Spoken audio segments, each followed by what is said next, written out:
Guruvayur saint Andreas ദേവാലയത്തിലെ വിശുദ്ധ അന്തോണിസിന്റെ 26ാം ഊട്ടുതിരുനാളിന് കൊടിയേറ്റി. വികാരി ഫാദർ സിബി ചിറ്റാട്ടുകാർ തിരുക്കർമ്മങ്ങൾക്ക് നേതൃത്വം നൽകി.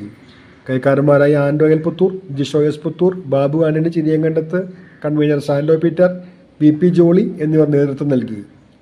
മേഘങ്ങളെ വാഹനമാക്കി കാറ്റിന്റെ ചെറുകളിൽ സഞ്ചരിക്കുന്ന ബലവാനായ ദൈവമേ, ഞങ്ങൾ അങ്ങേ ആരാധിക്കുന്നു.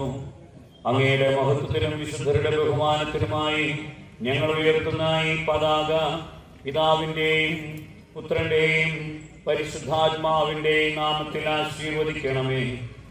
ജൂൺ 13 വെള്ളിയാഴ്ചയാണ് ഊട്ടുതിരുനാൾ ആഘോഷിക്കുന്നത്. വൈകിട്ട് 6 വിശുദ്ധ കുർബാന, ലതീഞ്ഞ്, നൊവേന, പ്രദക്ഷിണം, തിരുശേഷിപ്പ് വണക്കം എന്നിവ ഉണ്ടായിരിക്കും.